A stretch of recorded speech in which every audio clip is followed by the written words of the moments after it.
Good morning, everyone. Welcome to Economic Times Daily Analysis and Explanation Series.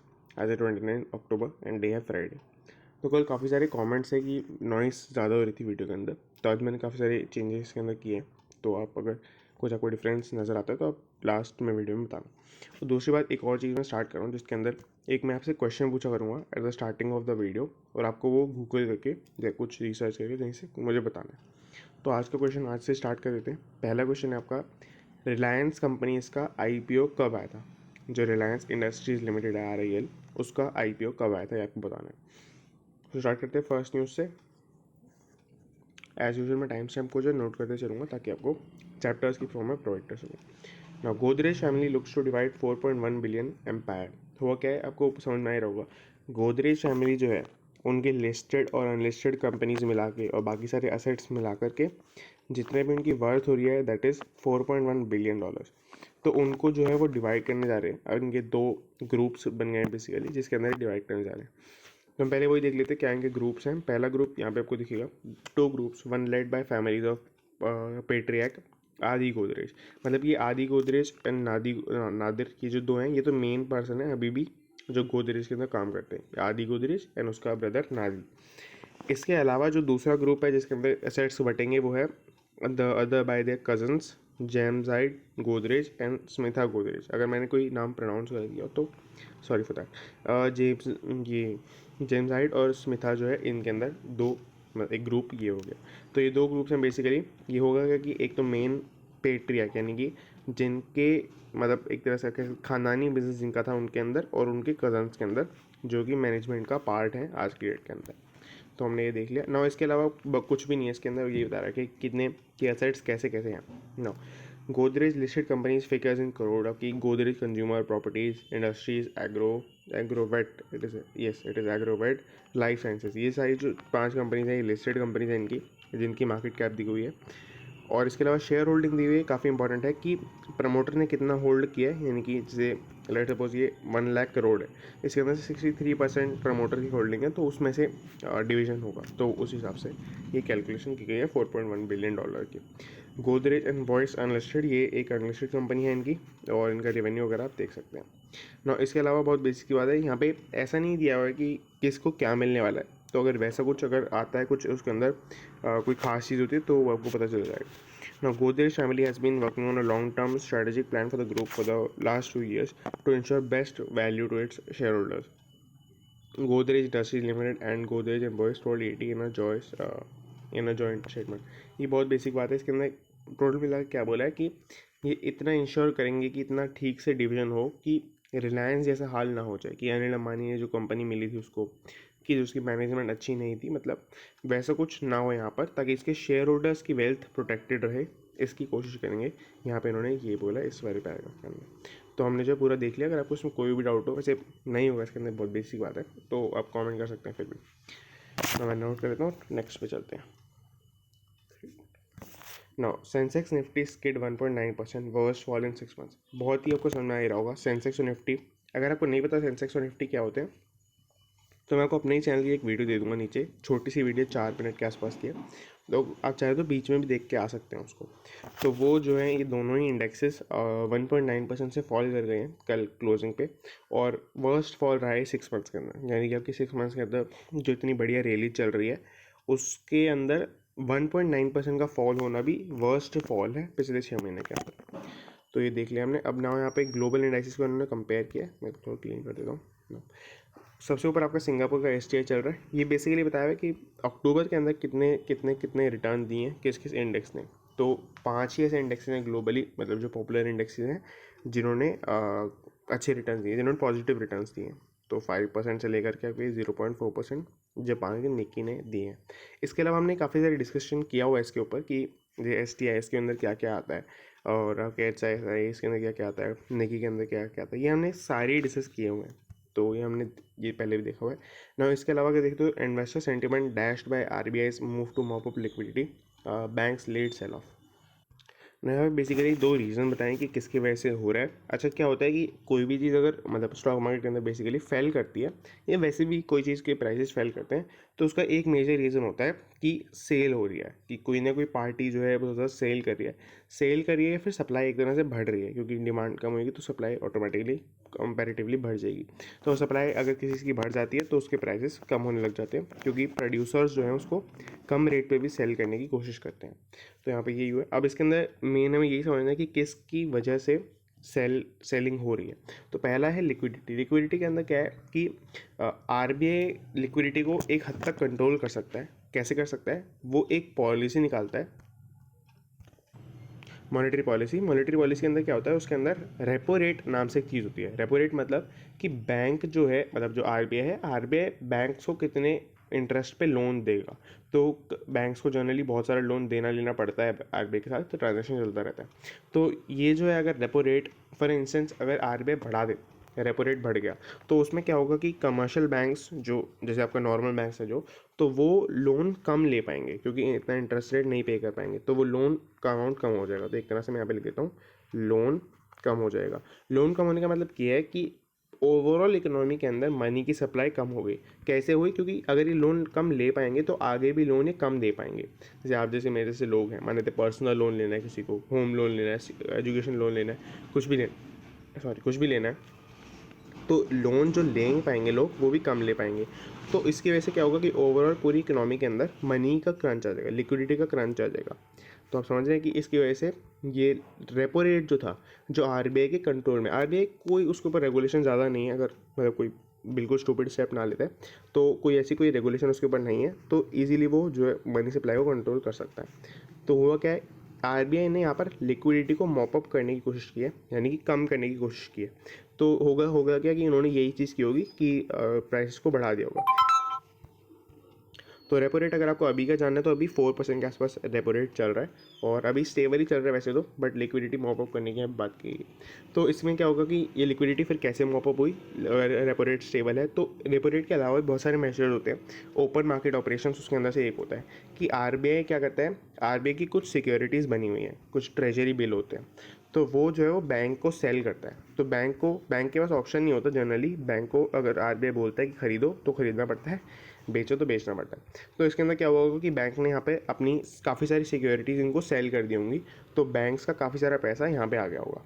तो इस वजह से जो है ये बैंक्स के पास कम हो गया पैसा, तो वही बात है, लोन कम दे पाएंगे, यही पॉइंट पे हम आ गए। तो इकोनॉमी के अंदर मनी का क्रंच हो गया। अब यहाँ पे हुआ क्या, ये सब कुल मिला के क्या हुआ, लिक्विडिटी का क्रंच हो गया। अब लिक्विडिटी का क्रंच होते ही जिसको भी वर्किंग कैपिटल चाहिए वो अपने स्टॉक्स को सेल करेगा, कुछ ना कुछ अमाउंट ऑफ। तो जितना भी अमाउंट ऑफ वो सेल करेगा उससे ओवरऑल इकोनॉमी के स्टॉक मार्केट के ऊपर इम्पैक्ट पड़ेगा। तो ये आपको समझ में आ गया होगा कि लिक्विडिटी कम होने की वजह क्या थी और उसकी वजह से कैसे स्टॉक मार्केट के अंदर फॉल आया। तो हमने देख लिया। नाउ सेकंड इसका रीज़न है बैंक्स लेड सेल ऑफ। तो वो ये कि आपका सबसे पहले मैंने आपको बताया था, दोनों ही केसेस के अंदर बैंक सबसे ज़्यादा इफेक्ट हो रहे हैं, और हम बोले तो डायरेक्टली तो सिर्फ बैंक के इफेक्ट हो रहे हैं, इकोनॉमी तो इनडायरेक्टली इफेक्ट हो रही है। तो डायरेक्टली बैंक के इफेक्ट हो रहे हैं, तो सबसे पहले जो शुरुआत करेंगे सेल ऑफ करने की वो बैंक्स ही करेंगे। बैंक सोचेंगे कि हम किसी तरह से ये जो हायर इंटरेस्ट रेट हमें देना पड़ रहा है या कुछ भी देना पड़ रहा है उसके लिए हम किसी तरह से इंटरेस्ट को जमा कर सकें, तो वो अपने स्टॉक्स को सेल करेंगे और आप लोग वो लोन देंगे, मतलब जिसको भी लोन चाहिए उसको लोन देंगे। तो ये होता है बेसिकली। तो बैंक्स लेड सेल ऑफ ये हो गया। नाउ यहाँ पे आपको दिख रहा होगा सेंसेक्स जो है 1158 पॉइंट्स गिर गया, 59 इस पे आ गया, एंड निफ्टी इतने पॉइंट्स गिर गया यहाँ पर आ गया।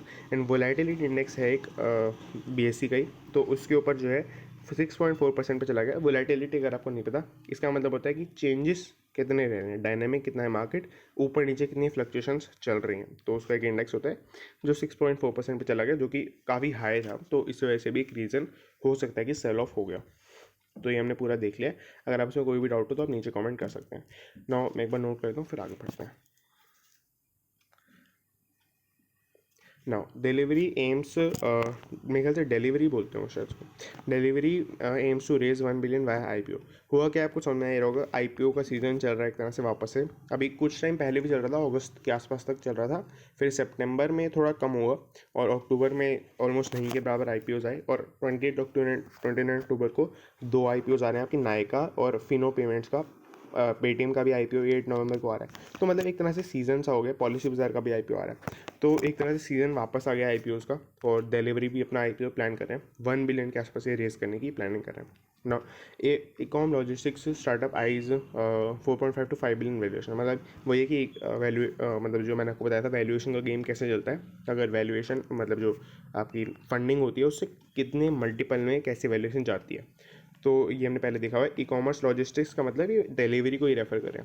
लॉजिस्टिक्स का मतलब होता है कि किसी एक गुड है उसको जैसे बन गया वो, तो बनने के बाद तक जो जैसे वो कंज्यूमर तक पहुंचेगा तो उसके बीच में जो भी चीज़ें होती हैं वो लॉजिस्टिक्स के अंदर ही आती हैं मेनली। तो जैसे ट्रांसपोर्टिंग का सारा काम हो गया, लोडिंग अनलोडिंग, पैकिंग पैकेजिंग और उसका एडवर्टीजमेंट वगैरह जो भी, तो वो अगर हम हटा दें एडवर्टीजमेंट वगैरह तो बाकी सब डिलीवरी वाले करते हैं, मतलब डिलीवरी जो कंपनी है वो वाले करते हैं। आपने देखा ही होगा बाकी तो इनके जो मोपेड्स पे इनके डिलीवरी वो व्हीकल्स होते हैं। सो हमने देख लिया। दूसरी बात, एक फर्स्ट लाइन के अंदर आप देखेंगे Delhivery to set file is set to file its papers within next week. तो पेपर्स का मतलब मैं बताना चाह रहा हूँ बेसिकली, डी पेपर्स का मतलब है यहाँ पर DRHP। तो हमने पहले समझा भी हुआ DRHP क्या होता है, डेड रेडी हेरिंग प्रोस्पेक्टस। ये एक ऐसा डॉक्यूमेंट होता है जो भी कंपनी अपना IPO लेके आ रही है वो सेबी के साथ फाइल करती है ताकि उसके अंदर सारी डिटेल्स एक तरह से वेरीफाई करा सके कि हम ठीक कर रहे हैं नहीं कर रहे हैं ना। आउट फॉर डिलीवरी मतलब ये कि बेसिकली बहुत सारे इन्वेस्टर्स ने ओवर द टाइम डिलीवरी के अंदर फंडिंग काफ़ी पहले भी दे रखी है। तो delivery is also heavily funded, यहाँ पे पढ़ रहा हूँ मैं, by venture capitalist firms and these firms would be taking would be taking either full or partial exit through the IPO। मतलब वो ये कि आपके जो इन्वेस्टर्स पहले थे VC से पहले वो जो है IPO के अंदर एग्जिट लेंगे पार्शियली या फिर फुली। तो ये तो हर IPO के अंदर होता ही है। तो हमने जो है पूरा यहाँ पर देख लिया। अगर आपको इसमें करना कोई भी डाउट हो तो आप नीचे कमेंट कर सकते हैं। नाउ यहाँ पे अगर हम एक छोटी सी न्यूज़ देखें तो आपका ये समीर वानखेड़े जो है, अगर आपको इसके बारे में नहीं पता तो मैं एक नीचे वीडियो अटैच कर दूँगा। मेरे चैनल की नहीं है वो, दृष्टि का एक चैनल है उसके ऊपर है वो वीडियो, तो आपको ये मेरे ख्याल से जान लेनी चाहिए इसलिए मैंने मेंशन कर दिया। तो ये हमने थोड़ा सा देख लिया ना। अगर मैं नोट करूँ वापस आगे चलते हैं ना। बीच में हम जब ED मार्केट्स पे जा रहे थे उसमें बीच में एक पेज है बजाज फिनजर्व करके। तो उसके अंदर क्या है बेसिकली आपको परफॉर्मेंस हाईलाइट्स दिखेंगी Q2 की। तो यहाँ पे क्या है, मैं आपको एक कॉन्सेप्ट समझाने जा रहा हूँ ऑडिशनरी। मैं पहले आपको दिखा देता हूँ कि इसकी रेलेवेंस क्या है। जैसे आपको एक कंसोलिडेटेड रिजल्ट्स मिल रहे होंगे। कंसोलिडेटेड का मतलब मैंने आपको कई बार बताया हुआ है पहले। तो इसका मतलब यहाँ पे क्या है कि इन्होंने 3 चीज़ें कंपेयर की हैं, total income, profit before tax, profit after tax. तो ये प्रॉफिट की ही 3 स्टेजेस हैं, बल्कि मैं कहूँगा ये दोनों ही प्रॉफिट की स्टेजेस हैं। ये रेवेन्यू है। तो ये कैसे पूरा चार्ट चलता है, अगर आपको ये वाला चार्ट पता है, जैसे आपको दिखने सामने आएगा होगा, अगर आपको पता है तो, अगर आपको पता है तो आप इसको थोड़ा सा स्किप कर देगा, नहीं तो मैं पहले आपको पूरा समझाना चाह रहा हूँ आज। और मैं इसकी क्लिप डाल के अलग से अपलोड कर दूँगा ताकि आपको अगर कभी भी इसका आए तो मैं उसी क्लिप को रेफ़र कर दूँगा ताकि आप बार बार मुझे ना समझाना पड़े इसको ये लेकर के ना। अगर हम स्टार्ट करें, सबसे पहले कंपनी कोई भी चीज़ अपनी जो मैंने वहाँ पे जो बीच में सेल्स लिख दिया था हमारे कॉस्ट कर दिया ना। जो अगर कंपनी अपनी कोई भी कॉस्ट लगाती है, कोई भी इन्वेंट्री अगर प्रोक्योर करती है, उसके अंदर से जो भी उनका जो सेल्स होता है, अमाउंट होता है, वो अगर माइनस कर लेती है तो उसे पहली स्टेज मिलती है प्रॉफिट की, दैट इज़ ग्रॉस प्रॉफिट। यहाँ से जो है प्रॉफिट की स्टेजेस शुरू होती हैं।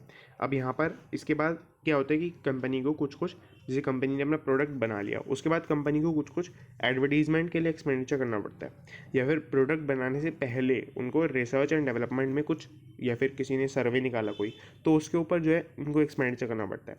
तो वो जो है इसके अंदर से वो माइनस करते हैं और यहाँ से मेन प्रॉफिट की स्टेजेस चालू होती हैं।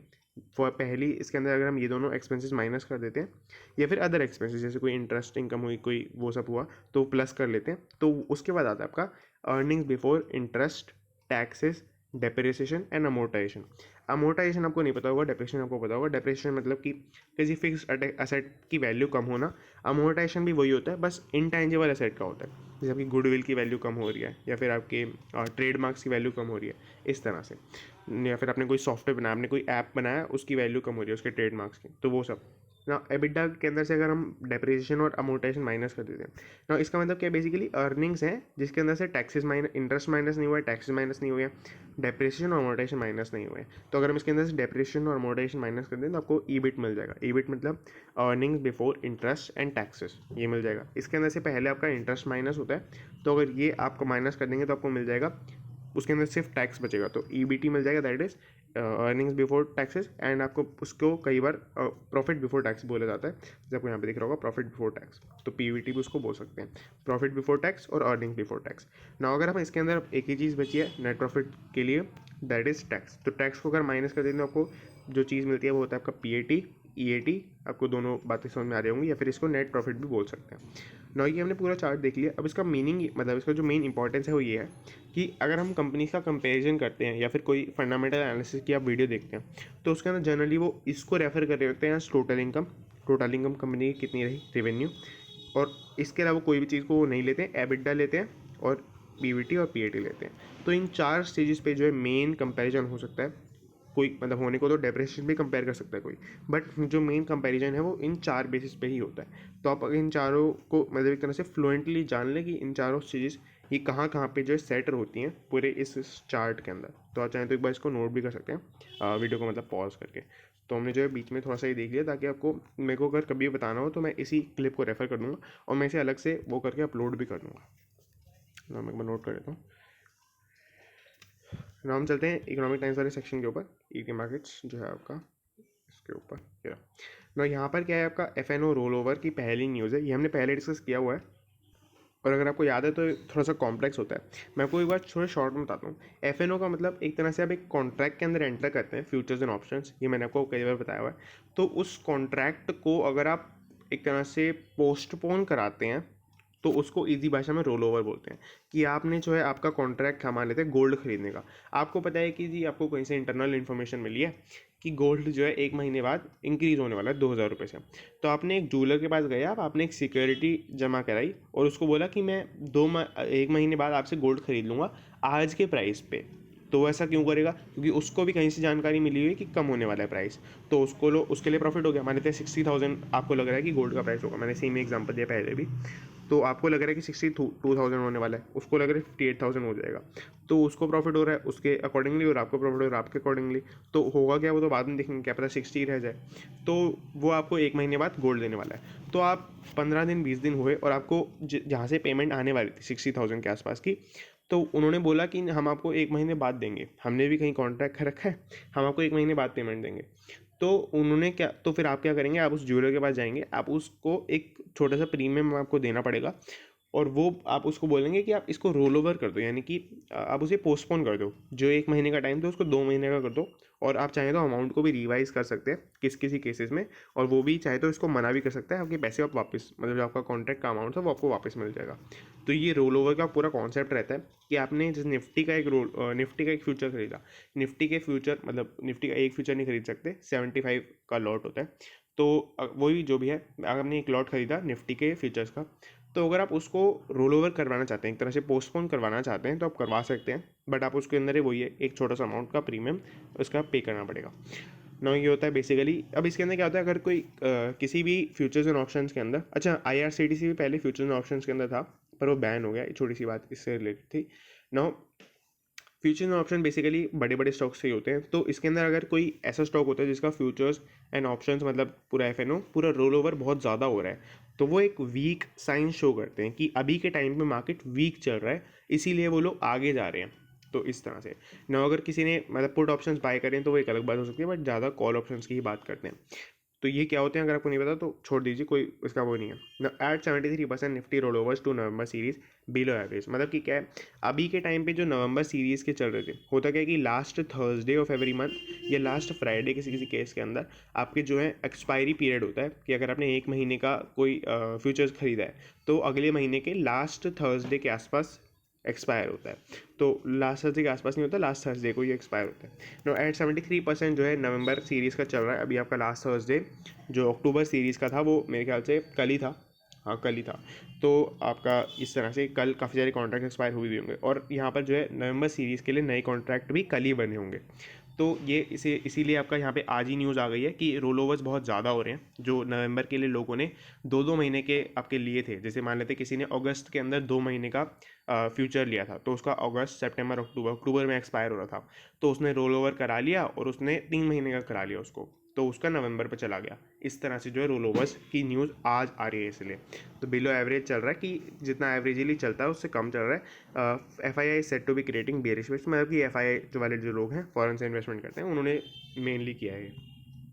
हिंट्स एट वीक नवंबर कि नवंबर में वीकनेस आ सकती है पूरे स्टॉक मार्केट के अंदर। तो इन्होंने यहाँ पे बहुत सारे डेटा इसको प्रेजेंट सपोर्ट करने के लिए दिया हुआ है। जैसे एक तो डेटा मेन वही है कि हमने पहले भी देखा था फर्स्ट पेज के अंदर कि निफ्टी और सेंसेक्स भी फॉल कर गए, तो वो भी एक इंडिकेशन हो सकती है कि स्टार्टिंग हो जाएगी। और निफ्टी बैंक का इंडेक्स भी कल फॉल कर गया, Nifty bank index fell declined 3.3%। तो ये नाउ यहाँ पे Nifty rollovers stood at 73% on a provisional basis, lower than the previous expiry of 75%। कि प्रीवियस एक्सपायरी पे 75% था, अभी 73% है, तो उससे तो इंप्रूवमेंट ही है, बट फिर भी मतलब 73% रोल ओवर्स होने का मतलब आप समझ रहे हैं बहुत ज़्यादा होता है। तो ये हमने देख लिया। अगर आपको रोल ओवर के कॉन्सेप्ट में कोई भी डाउट हो तो आप एक बार कमेंट कर देना, मैं आपको एक दो वीडियोस को कुछ लिंक वगैरह दे दूंगा, या फिर अब मैंने जो पहले समझाया था तो उसमें क्लिप निकाल के बता दूंगा। नो, अगर मैं एक बार नोट कर लेता हूँ और आगे चलते हैं।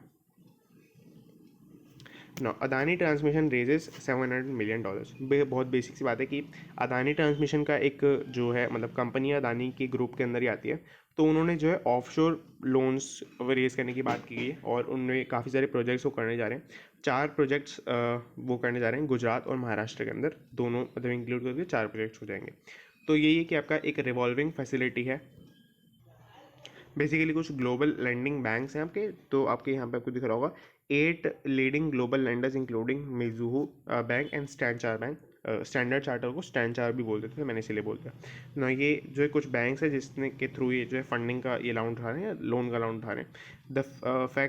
The facility will finance ATLs for ATL मतलब आपका Adani transmission limited 4 transmission projects in Gujarat and Maharashtra, ये हमने देख लिया। The project financing deal is the first of its kind sanction bye international banks in the transaction sector, मतलब कि transaction sector के अंदर पहली ऐसी डील है जो इंटरनेशनल बैंक्स आपको लोन दे रहे हैं इंडिया के अंदर। And validates the overall development model of the Adani group, मतलब कि ओवरऑल डेवलपमेंट जो ग्रुप है मतलब मॉडल है अदानी ग्रुप का, उसको भी वो वैलिडेट कर रहे हैं। ना ये आपके अनिल साधाना है MD ATL के। ATL मतलब मैंने आपको बताया अदानी ट्रांसमिशन लिमिटेड। ना all the Adani group companies have aligned their investment plans to honour the nation's commitment on climate change. वही कि आपका ट्रांसमिशन जैसी कंपनी है। अच्छा, ट्रांसमिशन अगर आपको नहीं पता तो वैसे आपको पता होना चाहिए, नहीं तो आपको डाउट आ जाना चाहिए अब तक। खैर, अगर जो जैसे जहाँ पे प्रोडक्शन होता है इलेक्ट्रिसिटी का, तो वहाँ से आपके घर तक इलेक्ट्रिसिटी कैसे आती है, तो वो पोल्स के थ्रू आती है। तो पोल्स का जो भी जनरली काम होता है वो आपके 2 काम होते हैं उसके अंदर, ट्रांसमिशन एंड डिस्ट्रीब्यूशन। तो ट्रांसमिशन तो ये होता है कि यहाँ से लेकर पोल्स तक कैसे जाए, वो तो ट्रांसमिशन होता है। और एक पोल से जो है काफ़ी सारे घरों में, मतलब एक लोकेलिटी के बहुत सारे घरों में जो है मतलब एक तरह से लाइट आप कह सकते हैं, नहीं तो इलेक्ट्रिसिटी कह सकते हैं, तो वो जो है कैसे डिस्ट्रीब्यूट हो, ये 2 काम होते हैं। तो ट्रांसमिशन के अंदर ये कंपनी है। तो होता क्या है कि जनरली हम देखते हैं कि कोई न्यूज़ आई कि मतलब इलेक्ट्रिसिटी जनरेशन पे गवर्नमेंट फोकस करेगी, तो हम क्या करते हैं कि कहीं हमने देखा कि इलेक्ट्रिसिटी जनरेशन पे कंपनी फोकस कर रही है, या जो इलेक्ट्रिसिटी कंपनीज जनरेट करती हैं उनको कुछ सब्सिडी प्रोवाइड करे कंपनी, तो उनका स्टॉक प्राइस ऊपर जाना चाहिए। तो हम ऐसी कंपनी सर्च करते हैं जो इलेक्ट्रिसिटी के अंदर काम कर रही होती हैं, तो हमें जनरली कंपनीज मिलती हैं जैसे ATL जैसी जो ट्रांसमिशन और डिस्ट्रीब्यूशन के अंदर काम कर रही होती हैं, या जो आगे चार्जेस के अंदर काम कर रही होती है जैसे आपकी बाकी कंपनी जिसका आपके बिजली का बिल आता है, वो वाली कंपनीज जो होती हैं। तो जनरली वो कंपनीज जनरेशन के अंदर नहीं होती हैं, जनरेशन के अंदर दूसरी कंपनी होती हैं, तो आपको थोड़ा रिसर्च करके इसको देखना चाहिए। खैर, ये हमने छोटा सी बात देख ली ना। Adani transmission was planning to raise up to 1.15 billion through offshore loan, ये मैंने पहले आपको बता ही दिया। और इसके अलावा बस कुछ नहीं, इसके अंदर कुछ बैंक्स को इन्होंने अपॉइंट किया, ये आपको यहाँ पे नाम दिख जाएंगे उनके, जिसके थ्रू जो है ये पूरा काम इसका करने वाला है। मैं एक बार पॉज कर देता हूँ, मैं हमने देख लिया, मैं एक बार नोट कर लेता हूँ और आगे चलते हैं ना। आपको ये लास्ट न्यूज़ आपकी सेबी इशूज़ गाइडलाइंस और trading and investment by AMC employees. बहुत ही बेसिक बात है, आपको 2-3 पॉइंट समझने हैं। ट्रेडिंग और इन्वेस्टिंग में आपको मेरे ख्याल से फ़र्क पता ही होगा, तो ये मैं आपको ज़्यादा नहीं बताता हूँ। AMC का मतलब क्या होता है, जैसे एक म्यूचुअल फंड है, मैंने आपको पहले बताया हुआ है। एक म्यूचुअल फंड है, उसको जो है काफ़ी सारे लोग अपना पैसा देते हैं मैनेज करने के लिए या फिर म्यूचुअल फंड्स में इन्वेस्टमेंट करने के लिए। तो यहाँ पर क्या है कि म्यूचुअल फंड एक लीगल पर्पसेस की वजह से जनरली म्यूचुअल फंड क्या होते हैं, वो एक AMC बना देते हैं। AMC मतलब एक असेट मैनेजमेंट कंपनी होती है। तो जितना भी म्यूचुअल फंड के अंदर पैसा आता है, वो म्यूचुअल फंड एक कस्टडी की तरह रखता है कि मतलब मैं तो इसका एक जिम्मेवार हूँ, मैं इसका ओनर नहीं हूँ उस पैसे का। तो वो जो है उस सारे पैसे को AMC के अंदर ट्रांसफ़र कर देता है, और AMC जो है उस कंपनी उस पैसे को जो है बाहर आगे जाके इन्वेस्टमेंट करती है। तो AMC के नाम पे ही जो है मतलब एक तरह से सारा काम मेनली चल रहा होता है। और जैसे जो म्यूचुअल, जैसे मान लो SBI वालों ने एक म्यूचुअल फंड की कंपनी खोली, SBI म्यूचुअल फंड, तो SBI AMC नाम से एक और कंपनी खोली जाती है अपने आप। तो ये इस तरह से होता है मेनली। और AMC के जो एम्प्लॉयज़ होते हैं, जो जनरली एनालिस्ट होते हैं या फिर कोई इन्वेस्टमेंट बैंकर हो गया या कोई इक्विटी रिसर्च वाले लोग हो गए, तो या फिर प्राइवेट इक्विटी नहीं होगा, यही होंगे। तो ये सब जो जो लोग हैं, ये इनको जो है और ज़्यादा रूल्स नए लगा दिए गए हैं ट्रेडिंग और इन्वेस्टमेंट करने से। जैसे यहाँ की जो एम्प्लॉयज़ हैं, उनको तो प्रोफेशनली काम ही यही करना है अपनी कंपनी के लिए कि ट्रेडिंग और इन्वेस्टमेंट करनी है। उनको तो एक ट्रेडिंग डेस्क की जॉब करनी है पूरे दिन। तो अगर वो अपने पर्सनली के लिए ट्रेडिंग इन्वेस्टमेंट करते हैं, तो उनके पास इतना सारा डेटा पहले से अवेलेबल है, और हो सकता है उसके अंदर कुछ से कुछ प्रिविलेज इन्फॉर्मेशन हो जिनका पब्लिक ना हो, जो कोई इन्फॉर्मेशन। तो ऐसी कोई मतलब ट्रेडिंग और इन्वेस्टिंग अगर वो इसके बेसिस पे करते हैं, तो इससे रिलेटेड और भी गाइडलाइंस आपकी आ गई हैं। Now bars buying and selling in mutual fund units while having access to many non-public information। मैंने आपको ये बात बोली है कि जो नॉन पब्लिक इन्फॉर्मेशन है, जो थोड़ी प्रिविलेज्ड कोई इन्फॉर्मेशन है, अगर आपको उसका एक्सेस है, तो आप जो है बार्ड मतलब बैन कर देना, किसी चीज़ को बैन हुआ buying and selling in MF units, कि आप उस म्यूचुअल फंड की यूनिट्स को आप वो नहीं कर सकते। जैसे मान लेते हैं कोई म्यूचुअल फंड है, मैं आपको थोड़ी सी वैसी बात बोल रहा हूँ, बट आपको समझना ज़रूरी है। जैसे कोई म्यूचुअल फंड है, वो अपना सारा पैसा एक टाइप की कंपनीज में डाल रहा है, बट उसके अंदर जो इन्वेस्टर्स हैं वो ये नहीं देख रहे कि वेटेज क्या है। तो TCS वालों ने फ़ोन किया कि हमारी वेटेज थोड़ी बढ़ा दो अपने स्टॉक के अंदर, म्यूचुअल फंड के अंदर, ताकि हमारे स्टॉक के प्राइसेस बढ़ जाएं और हमारी मतलब इमेज अच्छी बनी रहे।